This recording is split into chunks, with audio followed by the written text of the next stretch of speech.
ദൃശ്യങ്ങളിൽ കാണുന്നത് പോലെ തത്സമയ ദൃശ്യങ്ങളാണ് പ്രേക്ഷകർ കാണുന്നത് മാതൃഭൂമി ന്യൂസിലൂടെ. ഓപ്പറേഷൻ ജംബോയുടെ ഭാഗമായി 2 ആഴ്ച മുൻപ് കർണാടക പിടികൂടിയ ആനയാണ് ഇപ്പോൾ ഈ മാനന്തവാടി ജനവാസ മേഖലയിൽ എത്തി നിൽക്കുന്നത്, ഭീതി പരത്തി നിൽക്കുന്നത്. ആന ജനവാസ മേഖലയിലൂടെ നടന്നു നീങ്ങുന്ന ദൃശ്യങ്ങളാണ് പ്രേക്ഷകർ കാണുന്നത്.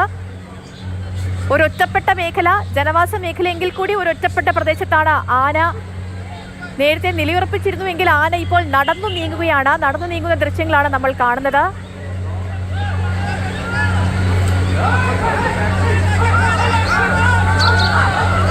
ആളുകളുടെ വിളിയൊക്കെ നമുക്ക് കേൾക്കാൻ കഴിയും. ഈ പ്രദേശത്ത് ആന ഇങ്ങനെ ഒരു പ്രദേശത്ത് ഒരു വാഴക്കൂട്ടമൊക്കെ ഉള്ള ഒരു സ്ഥലത്ത് നിൽക്കുകയാണ്. നമ്മുടെ പ്രതിനിധി കമലും ഷമീർ മച്ചിങ്ങലും ഒക്കെ ആനയുടെ തൊട്ടടുത്ത് തന്നെയുണ്ട്. ആ തത്സമയ ദൃശ്യങ്ങളാണ് പ്രേക്ഷകർ കാണുന്നത്. ഞാൻ ബിജു പങ്കജിലേക്ക് കൂടി പോവുകയാണ്. ബിജു, നമ്മൾ നമ്മുടെ അരിക്കൊമ്പനെയൊക്കെ പിടിക്കുന്ന സമയത്ത് നമ്മൾ ഇതുപോലെ ഈ റേഡിയോ കോളറൊക്കെ ഘടിപ്പിച്ച് കൊണ്ടുപോയതാണ് അരിക്കൊമ്പനെ. അപ്പോൾ അതിനുശേഷം പിന്നീട് ഈ ആന ജനവാസ മേഖലയിലേക്കൊക്കെ വരുന്ന ഒരു സാഹചര്യവും ഉണ്ടായി. അപ്പോൾ ശരി, ബിജു പങ്കജിലേക്ക് വീണ്ടും വരാം. കാരണം ഈ ആനയുമായി ബന്ധപ്പെട്ടുള്ള കൂടുതൽ വിവരങ്ങൾ പ്രേക്ഷകരിലേക്ക് എത്തിക്കേണ്ടതുണ്ട്. ബിജു പങ്കജിലേക്ക് വരാം. കമലിലേക്ക് തന്നെ വീണ്ടും പോവുകയാണ്. കമൽ, ആന ആ ഒരു പ്രദേശത്ത് തന്നെ അങ്ങോട്ടും ഇങ്ങോട്ടും ഒക്കെ നീങ്ങി നിൽക്കുന്നുണ്ട്. ഈ വനം വകുപ്പിന്റെ നിലവിലെ നടപടിക്രമങ്ങൾ എങ്ങനെയാണ് പുരോഗമിക്കുന്നത്? കാരണം നമുക്ക് ദൃശ്യങ്ങളിൽ വനം വകുപ്പ് ഉദ്യോഗസ്ഥരൊന്നും കാണാൻ കഴിയുന്നില്ല. അവർ ഏത് ഭാഗത്തായിട്ടാണ് കമൽ നിൽക്കുന്നത്?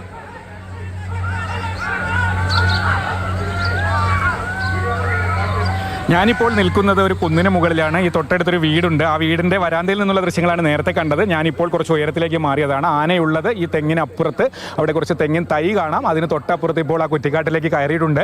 മണ്ണൊക്കെ വാരിയിട്ട് കയറിയിട്ടുണ്ട്. ഇതും നഗരമധ്യമാണ്, നഗരത്തിൽ നിന്ന് ഏറെ അകലെയല്ല. പക്ഷേ ഈ ഒരു കുഴി, ഈ നഗരത്തിലെ റോഡുകളുടെ ഇടയിലുള്ള വലിയൊരു നീർത്തടമാണ്. അവിടെയാണ് ആനയുള്ളത്. തൽക്കാലം സേഫാണ്. ചുറ്റും വനംവകുപ്പിൻ്റെ നിരീക്ഷണമുണ്ട്. എങ്ങോട്ട് നീങ്ങിയാലും പടക്കം പൊട്ടിച്ചതിനകത്ത് നിർത്തുന്ന ഒരു രീതിയാണ് ഇപ്പോൾ കാണുന്നത്. ആന മണ്ണൊക്കെ പുറത്ത് വാരിയിട്ട് എന്തായാലും ഈ സ്ഥലം, ആളുകളൊന്നും ഇല്ലാത്തൊരു സ്ഥലം ആസ്വദിക്കുന്നതാണ് കാണുന്നത്. അവിടെ ഒരു കോളനി ഉണ്ട്. അവിടെ ആളുകൾ നിൽക്കുന്നത് നമുക്ക് കാണാം. അത് ഒരു ആദിവാസി കോളനിയാണ്, ടൗണിന് നടുക്കുള്ള.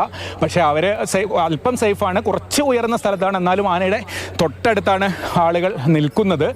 ആന റോട്ടിലേക്ക് കയറാതിരിക്കാൻ വനംവകുപ്പ് കാവൽ ഏർപ്പെടുത്തിയിട്ടുണ്ട്. ആ ദൃശ്യം കാണിക്കും. അത് അവിടെ ഉള്ളത് അത് കോളേജ്, അത് എന്താണ് സ്ഥാപനം എന്ന് എനിക്ക് പെട്ടെന്ന് വ്യക്തമാവുന്നില്ല. അവിടെ നിറയെ ആളുകൾ ആ ബാൽക്കണിയിലൊക്കെ നിൽക്കുന്നുണ്ട്. കണ്ടിട്ട് വിദ്യാർത്ഥികളാണെന്ന് തോന്നുന്നു. അതെന്താ? അല്ല, ഈ ആസ്ബറ്റോസ് മേഞ്ഞ സ്ഥലം എന്താ? ആ അമ്പലമാണോ അത്? അതൊരു അമ്പലത്തിൻ്റെ ഹോളാണെന്ന് പറയുന്നു. എന്തായാലും അവിടെ നിറയെ, ആ അമ്പലത്തിന് താഴെയുള്ള ഹോള്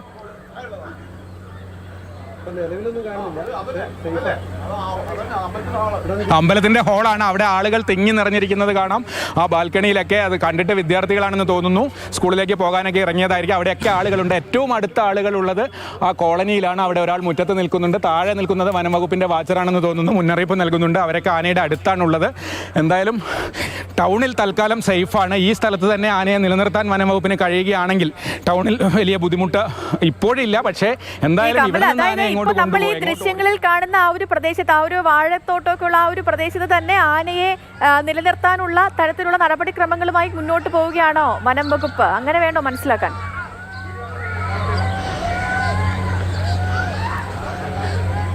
തൽക്കാലം അങ്ങനെ മനസ്സിലാക്കാൻ കഴിയുള്ളൂ. കാരണം ചുറ്റും ജനവാസ മേഖലയാണ്. ഇങ്ങോട്ട് ഞാൻ നിൽക്കുന്ന ഭാഗത്തേക്ക് വന്നാലും പുഴയുണ്ട്. പക്ഷേ അങ്ങോട്ട് എത്തിയാലും പിന്നീടും ജനവാസ മേഖലയാണ്. വനം ഈ ഭാഗത്തല്ല. വനം യഥാർത്ഥത്തിൽ ഈ ടൗണിൻ്റെ മറുഭാഗത്താണ്. നമ്മൾ ആ മുകളിൽ ആളുകളൊക്കെ നിൽക്കുന്ന സ്ഥലം കണ്ടല്ലോ, അതിൻ്റെയും ആ കുന്നിന് അപ്പുറത്ത് പോയി വേണം വനമേഖലയിലേക്ക് എത്തണമെങ്കിൽ. അതുകൊണ്ട് നിലവിൽ ടൗണിൽ കൂടെ ആനയെ ഓടിക്കാതെ ഒരു വനത്തിനടുത്തേക്ക് എത്തിക്കാൻ നിലവിൽ ഒരു സാഹചര്യവും ഇവിടെ ഇല്ല. അതുകൊണ്ട് ഈ ഒഴിഞ്ഞ സ്ഥലത്ത് നിർത്തി മയക്കുവെടി വെക്കുകയായിരിക്കും ഇപ്പോൾ ഏറ്റവും ഉചിതമായ കാര്യമെന്നാണ് നമുക്ക് പറയാൻ കഴിയുക. ആരുടെയും പ്രതികരണമൊന്നും നമുക്ക് ലഭിക്കാവുന്ന ഒരു സാഹചര്യമില്ല. അങ്ങനത്തെ ഒരു സ്ഥലത്താണ് ഞാൻ ഉള്ളത്.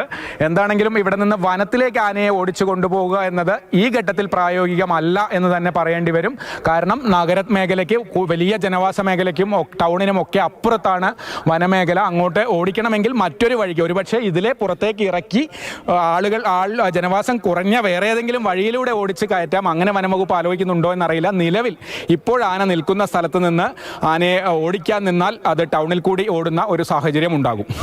ഈ വനംവകുപ്പ് മന്ത്രി എ കെ ശശീന്ദ്രന്റെ പ്രതികരണത്തിൽ നിന്ന് മനസ്സിലാകുന്ന ഒരു കാര്യവും ഇത് തന്നെയാണ് കമൽ. കാരണം ആനയെ വേണമെങ്കിൽ മയക്കുവെടി വെക്കാം, മാക്സിമം ആനയെ കാട് കയറ്റാനുള്ള നടപടിക്രമങ്ങൾ നോക്കും. പക്ഷേ ആനയെ മയക്കുവെടി വെക്കണമെങ്കിൽ അങ്ങനെ ഒരു സാഹചര്യം ഉണ്ടായാൽ വയ്ക്കാൻ തയ്യാറാണ്, അത് സംബന്ധിച്ച് നിർദ്ദേശം കൊടുക്കാം എന്നൊക്കെയാണ് വനമന്ത്രി എ കെ ശശീന്ദ്രൻ വാർത്താ സമ്മേളനത്തിൽ പറഞ്ഞത്. പക്ഷേ ഇപ്പോൾ ഈ പറഞ്ഞതുപോലെ ആനയെ കാട് കയറ്റണമെങ്കിൽ എന്താണെങ്കിലും ജനവാസ മേഖലയിലൂടെ കൊണ്ടുപോകേണ്ടി വരും. അത് ഇപ്പോൾ നിലവിൽ അത് പോസിബിൾ ആയിട്ടുള്ള ഒരു കാര്യമാണെന്നും തോന്നുന്നില്ല.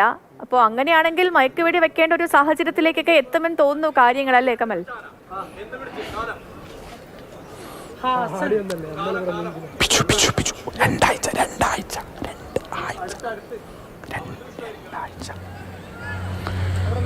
സേതു, ഈ ആനയുടെ പേര് തണ്ണീർ എന്നാണ്. ബിജു പങ്കജ് അത് പറഞ്ഞതെന്ന് എനിക്കറിയില്ല. എന്താണെങ്കിലും ഇവിടെ ആരോ പറയുന്നു കർണാടക വനംവകുപ്പ് ഇട്ടിരിക്കുന്ന പേര് തണ്ണീർ എന്നാണ്. അത് മാനന്തവാടി നഗരത്തിലെ ഒരു തണ്ണീർ തടത്തിലാണ് ഇപ്പോഴെന്തായാലും നിലയുറപ്പിച്ചിരിക്കുന്നത്. വെള്ളമൊക്കെ കോരി പുറത്ത് ഒഴിക്കുന്നുണ്ട്. 2 ആഴ്ച മുൻപ് ഹാസനിൽ നിന്ന് പിടികൂടി എന്നൊക്കെ പറയുന്നു. എന്തായാലും ആന ഇപ്പോഴും ഉള്ളത് നഗരമധ്യത്തിലെ ഒരു ഒഴിഞ്ഞ സ്ഥലത്താണ്.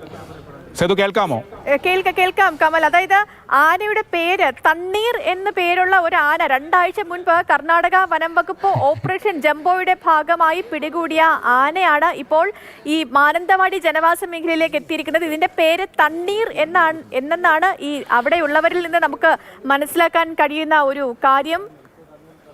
ആന ഇപ്പോഴും ജനവാസ മേഖലയിൽ തുടരുന്നു, അവിടെ തന്നെ തമ്പടിച്ച് നിൽക്കുകയാണ്. ഒരു ഒഴിഞ്ഞ പ്രദേശത്താണ് ആന നിൽക്കുന്നത് എന്നുള്ളത് ആശ്വാസകരമായ കാര്യം. ഇതുവരെ അക്രമ സംഭവങ്ങളൊന്നും തന്നെ ഇല്ല. കമല, ഈ അവിടുത്തെ പ്രദേശവാസികളുടെ പ്രതികരണം എങ്ങനെയാണ്? അവരെ ഭയപ്പെട്ട് നിൽക്കുകയാണോ ഇപ്പോഴും? സേതു, ഞാനൊരു സ്ഥലത്ത് ഞാൻ ഇപ്പോഴൊരു പ്രതികരണം ലഭ്യമാക്കാം. ഇവിടെ നമ്മളോടൊപ്പം ആളുകളുണ്ട്, ആകെ 2-3 ആളേ ഉള്ളൂ. എല്ലാ ആളുകളൊക്കെ ഓടി മാറാം. എന്താണ് ഇവിടുത്തെ ഒരു അവസ്ഥ? ഈ സ്ഥലത്ത് നിന്ന് ഇപ്പോൾ ആനേനെ നമ്മൾ മാറ്റണമെങ്കിൽ എങ്ങോട്ട് ഓടിക്കും? അല്ല, നിലവിൽ നമുക്ക് തൊട്ടടുത്തൊന്നും ഫോറസ്റ്റ് ഇല്ല. നമുക്ക് തൊട്ടടുത്തുള്ളത് കാട്ടിക്കുളം ഫോറസ്റ്റാണ്, പിന്നെ തലപ്പുഴ ഫോറസ്റ്റാണ്. അത് രണ്ടും കുറച്ച് അധികം ദൂരമുണ്ട്. ടൗണിൽ കൂടെ പോകണ്ടേ? ടൗണിൽ കൂടെ പോകണം. പക്ഷേ നിലവിൽ ആശങ്ക കാര്യമായിട്ടില്ല. ടൗണിനോട് ചേർന്ന് നിൽക്കുന്ന സ്ഥലമാണെങ്കിൽ കൂടെ ഇത് ആളൊഴിഞ്ഞ ഒരു വയൽ പ്രദേശത്താണ് നിലവിൽ ആന ഉള്ളത്. ഫോറസ്റ്റുകാർ പ്രത്യേകിച്ച് ഒരു തീരുമാനത്തിലേക്ക് എത്തിയിട്ടില്ല. ഇത് എങ്ങനെ ഇതിനെ തിരിച്ച് കാട്ടിലേക്ക് കയറ്റാന്നുള്ള രീതിയിൽ നിലവിൽ അവർ പ്ലാൻ ചെയ്തതെന്ന് വെച്ച് കഴിഞ്ഞാൽ കുറച്ചധികം സമയം ഇപ്പം നിലവിലുള്ള സ്ഥലത്ത് തന്നെ തുടരാൻ വേണ്ടിയാണ് അവർ പ്ലാൻ ചെയ്യുന്നത്. എന്തായാലും 5:30 മുതൽ ആനയെ പിന്തുടരുന്ന ആളുടെ പേരെന്തായിരുന്നു? മുത്തലിബ്. എവിടെ വീട്? പാലമുക്ക്. പാലമുക്ക് എന്ന് പറഞ്ഞാൽ ഇടവക പഞ്ചായത്ത്. അവിടെ നിന്ന് ആനന്റെ പുറകെ വന്നതാണ്. നിങ്ങൾ സ്റ്റാഫ് എങ്ങനെയാണോ? അല്ലല്ല, ഞാൻ കോഴി സപ്ലൈ കഴിഞ്ഞ് പോയായിരുന്നു. കോഴി സപ്ലൈ കഴിഞ്ഞ് പോയായിരുന്നു. രാവിലെ മുതൽ ആനന്റെ പുറകെ ഉണ്ട്. നിങ്ങൾ ആ 5:30 കണ്ടു ആനനെ? 5:30 മുതൽ പായോടുന്ന് വന്ന റൂട്ടൊക്കെ ഒന്ന് പറഞ്ഞു. പായോടുന്ന് നേരെ കമ്പിക്കുന്ന് എന്ന് പറഞ്ഞ സ്ഥലമുണ്ട്. അതിലെ കയറി അങ്ങനെ തന്നെ അതിലെ പറഞ്ഞു. ഇതിൽ നേരെ നമ്മളെ ചാമാളിപ്പോയിൽ ചാടി അവിടുന്ന് നേരെ KSRTC ഡിപ്പോന്റെ അടുത്തേക്ക് എങ്ങനെ എത്തിയത്? പുഴ ചാടി പുഴ കടന്നു ബൈപ്പാസിലെത്തി. ബൈപ്പാസിൽ നിന്ന് പിന്നെ ഇതില്ല സെമിനാരി, ബിഷപ്പ് ഹൗസ് സെമിനാരി, അതിൻ്റെ താഴെക്കൂടെ അങ്ങനെ പോലീസ് സ്റ്റേഷൻ. പോലീസ് സ്റ്റേഷൻ്റെ അടുത്ത് മുതൽ ഞാനുണ്ട് കൂടെ. പോലീസ് സ്റ്റേഷൻ വരെ എത്തിയത് അങ്ങനെയാണ്. അപ്പോൾ ഇത് എങ്ങനെയാണ് അവിടെ നിന്ന് ഓടിച്ചതാണോ പടക്കം പൊടിച്ചതോ ആന സ്വയം ഇങ്ങനെ നീങ്ങി? സ്വയം പോകുന്നു, പടക്കം പൊടിച്ചൊന്നുമില്ല, സ്വയമായിട്ട് ഇങ്ങനെ പോകുന്നു ആന. ഈ അക്രമ സ്വഭാവം ഒന്നും കാണിച്ചില്ല? ഒന്നുമില്ല. ചെറിയ പിള്ളേരൊക്കെ ഈ ചാമാടിപ്പോയിൽ നിന്നുണ്ട്, അവിടെ നടുറോടൊക്കെ നിൽക്കുന്നുണ്ടായിരുന്നു. ഫോറസ്റ്റുകാർ കുറേ ഇങ്ങനെ ഓടിച്ചിട്ടാണ് എന്തൊക്കെ കുട്ടികൾ മാറുന്നത്. ഇനിയിപ്പോൾ എന്ത് ചെയ്യും നമ്മൾ? ഇനിയിപ്പം ചെയ്യാനുള്ള ഫോറസ്റ്റ് കയറ്റാനുള്ള ഇതേ ഉള്ളൂ. ഫോറസ്റ്റിൽ എങ്ങനെ കയറ്റും? കയറ്റണമെങ്കിൽ ഒന്നിക്കില്ലെങ്കിൽ കാട്ടിക്കുളം കൊണ്ടയങ്ങാടി വരെ എത്തണം. അടിക്ക് പോകണമെങ്കിൽ ടൗൺ കിടക്കണം. ചെയ്യണം. ടൗണിൽ ചെയ്യാതെ പോകാൻ പറ്റില്ല. അല്ലെങ്കിൽ പിന്നെ ഇങ്ങോട്ട് ഇതേ റൂട്ട് തിരിച്ചു വിട്ട് പായോട് ഭാഗത്തേക്ക് കൊണ്ടുപോയി പോയാലും പിന്നെ ഫോറസ്റ്റ് എത്തണമെങ്കിൽ പനമരം എത്തണ്ടേ? അല്ലല്ല, അതിലെങ്ങനെ വയലിൽ കൂടെ കൊണ്ടുപോകണം. നിർവാരം. വയലിൽ കൂടെ ഇങ്ങനെ കൊണ്ടുപോയിട്ട് നിർവാരത്തിരിക്കണം. അല്ലാതെ ഇപ്പം ജനമത്തിൽ കൂടെ എന്തായാലും ഇതിനെ കൊണ്ടുപോകാൻ പറ്റില്ലല്ലോ. ഈ നിർവാരം എത്തണമെങ്കിൽ ഇവിടുന്ന് ഒരു 10 കിലോമീറ്റർ എങ്ങനെ ഷോട്ടിന് പോയാലും 10 പോരാ നിർവാരത്തിനെങ്കിൽ. അതാണ് അവസ്ഥ. ഇവിടെ നിന്ന് എങ്ങനെ കൊണ്ടുപോകും എന്നുള്ള കാര്യത്തിൽ ആർക്കും ഒരു വ്യക്തതയില്ല. നമ്മൾ ഈ വനമേഖലയിലേക്ക് എത്തണമെങ്കിൽ ഏകദേശം 10 കിലോമീറ്ററോളം പോകണം, അങ്ങനെയാണോ പറഞ്ഞേ? അല്ല, അത് സുരക്ഷിതമായി എത്തിക്കേണ്ട കാര്യമാണ് പറഞ്ഞത്. ടൗൺ ക്രോസ് ചെയ്താൽ ഒരു 3-4 കിലോമീറ്ററിൽ എത്തും. പക്ഷേ അത് പൂർണ്ണമായും ജനവാസ മേഖല നഗരത്തിലൂടെ കൊണ്ടുപോകണം. അത് സാധ്യമല്ലാത്തത് കൊണ്ടാണ് ഈ 10 കിലോമീറ്ററിന്റെ കാര്യം പറഞ്ഞത്. ഈ ദിശയിലേക്ക്, ഈ എതിർ ദിശയിലേക്ക് ആനയെ ഓടിച്ചാൽ പ്രദേശത്ത് നിന്ന് ഓടിക്കണമെങ്കിൽ അല്ലേ? നമ്മൾ പനമരത്ത് നിന്ന് ഒരു ആനക്കൂട്ടത്തെ ഓടിക്കുന്ന ദൃശ്യങ്ങൾ. അതെ. ഈ ആളുകൾ ഇല്ലാത്ത സ്ഥലത്ത് കൂടി കൊണ്ടുപോകണമെങ്കിൽ ചുരുങ്ങിയത് 10 പോരാ, ഏതാണ്ട് 15 കിലോമീറ്ററോളം പോയാലാണ് അത്തരത്തിൽ വേറൊരു വഴിയിലൂടെ പനമരം നീർവാരത്ത് കഴിഞ്ഞ 2 ആഴ്ച മുൻപ് ആനക്കൂട്ടം പനമരം ടൗണിനടുത്ത് ഇറങ്ങിയപ്പോൾ ഓടിച്ച ഒരു ഫോറസ്റ്റ് ഉണ്ട്. ആ ഭാഗത്ത് നിറയെ വനമേഖലയാണ്. പക്ഷെ അങ്ങോട്ട് എത്തണമെങ്കിലും ജനവാസ മേഖലയിലൂടെ 10 കിലോമീറ്ററിലധികം സഞ്ചരിക്കണം. ഏറ്റവും അടുത്ത 15 കിലോമീറ്റർ ഒക്കെ ഓടിക്കുക ഇപ്പൊ നടക്കുന്ന കാര്യമാണോ കമൽ? തോന്നുന്നില്ല. അതുകൊണ്ടാണ് ഞാൻ പറഞ്ഞുകൊണ്ടിരിക്കുന്നത് ഇപ്പോഴത്തെ സാഹചര്യത്തിൽ മയക്കുവെടി അല്ലാതെ മറ്റെന്തെങ്കിലും ഒരു പ്രായോഗികമായ കാര്യമുണ്ടോ എന്ന് എനിക്ക് സംശയമുണ്ട്. ഈ സ്ഥലത്ത് അല്ലെങ്കിൽ രാത്രി വരെ നിലനിർത്തുക അതും പ്രായോഗികമാണോ എന്നറിയില്ല. ഈ സ്ഥലം ഏതാണ്ട് കുറേ വലിയൊരു ഏരിയ ആണ് ഈ വയല്. അവിടെ തന്നെ ആനയെ നിർത്തി ആളുകളെയൊക്കെ മാറ്റി ഓടിക്കുക എന്നത് ഒരു പ്രായോഗികമായ നടപടിയാണോ എന്നറിയില്ല. അല്ലെങ്കിൽ ഈ സ്ഥലത്ത് വെച്ച് ആനയെ മയക്കുവെടി വെക്കേണ്ടി വരും. ഇവിടെ നിന്ന് ആന മാറിയാൽ അത് കൂടുതൽ ദുഷ്കരമാവുകയും ചെയ്യും. ഓക്കെ കമൽ, എന്താണെങ്കിലും തുടരുക. നമുക്ക് എന്താണെങ്കിലും ഇപ്പൊ ഈ ആനയുടെ തണ്ണീർ എന്നു പേരുള്ള ആനയുടെ മാനന്തവാടി മേഖലയെ ഇപ്പോൾ വിറപ്പിച്ച് നിർത്തിയിരിക്കുന്ന കാട്ടാനയുടെ ദൃശ്യങ്ങളൊന്ന് കാണാം.